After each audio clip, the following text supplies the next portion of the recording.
L'entraîneur Azzedine Aït Djoudi a été démis hier en fin d'après-midi de ses fonctions. Il n'a pas été surpris par son limogeage puisque les proches du président Cheloul ont commencé à parler de sa fin de mission dans la matinée de dimanche dernière.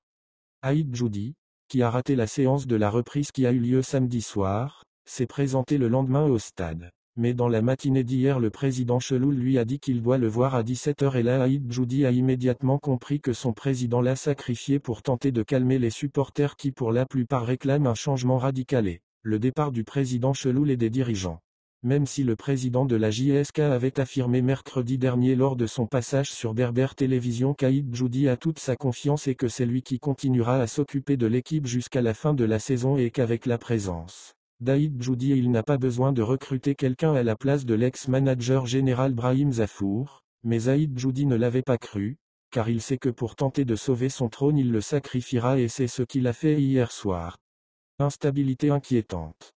À sa venue, le président Achour Cheloul avait ouvertement déclaré qu'avec lui l'ère du bricolage est finie et place à la gestion des professionnels, or il a fait pire que tous ses prédécesseurs en matière d'instabilité. Il a consommé 3 entraîneurs en quelques mois seulement sans oublier l'AC qui avait assuré l'intérim après le départ de l'entraîneur Rui Almeida. Limoger un entraîneur 5 jours seulement après lui avoir renouvelé sa confiance cela prouve, encore une fois, que la direction actuelle ne fait que dans le bricolage. Après Bouzidi qui avait été démis de ses fonctions après la défaite concédée face à l'USMK, c'était au tour d'Aït Tahar d'être limogé, puis c'était le tour d'Almeida et de ses assistants portugais. L'AC qui a assuré l'intérim après le départ d'Almeida a été viré à la fin de la phase aller et Aït Djoudi ainsi que son staff n'ont tenu que 7 matchs, 6 en championnat et 1 en Coupe d'Algérie. Et dire que le président Cheloul avait déclaré sur le plateau de Berber Télévision qu'en présence d'Aït Djoudi il n'a pas besoin de recruter quelqu'un à la place du manager général Brahim Zafour limogé après la défaite concédée face au CRB. Besseguir, Cherier et Caï devront aussi partir. Il n'y a pas que l'entraîneur Azzedine Aït Djoudi qui a été appelé à partir, son adjoint Besseguir Lahi, le préparateur physique Cherier Oussam et l'entraîneur des gardiens Saïd Kaïdi devront eux aussi partir. À sa nomination à la tête du staff technique, Aït Djoudi avait ramené son propre staff, mais d'après nos informations tous ses assistants partiront avec lui. Baloul et Bansafi pour terminer la saison. Même si jusqu'à hier à 20h la direction ne s'est pas exprimée sur le staff intérimaire qui coachera l'équipe jusqu'à la fin de la saison. Des sources sûres ont assuré que c'est l'entraîneur adjoint Djilali Baloul qui a été installé dans ses fonctions, il y a quelques jours de cela, qui entraînera l'équipe en compagnie de l'entraîneur de l'équipe réserve Rabah Bansafi. Ce dernier avait failli être démis de ses fonctions à l'intersaison.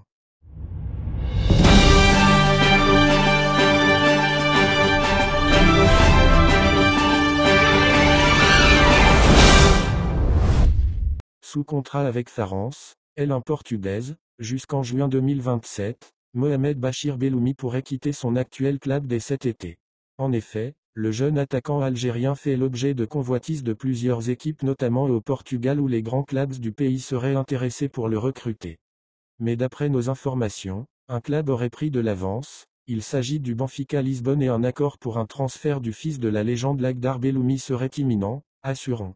Le grand club lisboète qui a accueilli par le passé 2 anciens internationaux algériens en l'occurrence Rafik Halich et Hassan Yegda, alors que d'après les rumeurs, Rafik Guitane, Estoril, qui figurait dans la dernière liste de l'an, devrait s'engager avec Benfica à la fin de saison.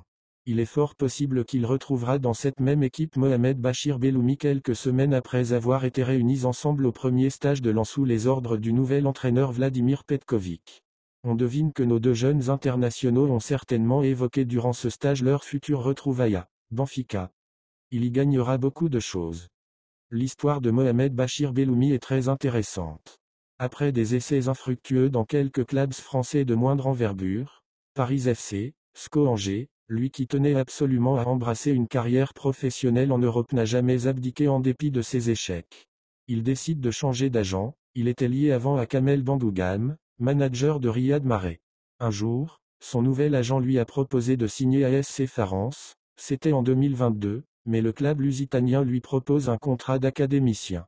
Alors qu'il n'avait que 20 ans, il n'a pas hésité à répondre positivement à une proposition que d'autres joueurs auraient refusée, car quand il a signé à SC Farense, il comptait déjà une sélection en équipe nationale A, mais son ambition de signer dans un club européen l'a poussé à accepter cette proposition. Après une saison passée avec la réserve du club, il est promu en équipe première. Au bout de quelques matchs seulement, la direction de SC Farens lui fait signer son premier contrat pro, c'était le 1er juillet dernier. Ainsi, l'aventure tant rêvée commence. Ses prestations sont d'emblée assez intéressantes. Comptant à ce jour 27 matchs et 5 buts, dont son chef-d'œuvre le mois passé contre le Sporting Lisbonne qui avait affolé la toile tellement qu'il était beau, frappe puissante des 25 mètres qui est allé mourir dans la lucarne. Il faut dire que Belloumi Mohamed Bachir n'a pas mis beaucoup de temps pour se révéler au pays de Zobio. Très fin techniquement, son prochain passage dans un club d'envergure tel que Benfica l'aiderait à développer son niveau de jeu. Avec plus d'explosivité, d'aucuns prévoient que l'attaquant formé au Gali de Mascara fera un grand bond vers le haut pourvu qu'il continue à bosser durement et garder bien entendu la tête sur les épaules. Car pour un jeune footballeur comme lui, la chose la plus importante est de savoir gérer la notoriété surtout quand on appartient à un club UP tel que le Benfica, qui est un club hyper médiatisé avec des supporters partout dans le monde. Il reviendra plus fort en an. Outre son ambition de réaliser son rêve de jouer dans une grande équipe en Europe, Mohamed Bachir Belloumi a envie de marquer son passage en équipe nationale comme l'a si bien fait son papa, légendaire numéro 10 de l'an pendant les années 80. Convoqué récemment à 2 reprises, la première fois en octobre dernier et la seconde au mois de mars, il n'a malheureusement pas eu droit à la moindre minute de jeu lors des 4 matchs livrés par les Verts, Cap-Vert, Égypte, Bolivie et Afrique du Sud. Néanmoins, avec son jeune âge, pour tous les spécialistes, ce n'est que partie remise. Cependant, il est conscient qu'en évoluant dans un grand club à l'avenir, il va progresser dans son jeu mais également faire encourager le sélectionneur national à lui donner sa chance.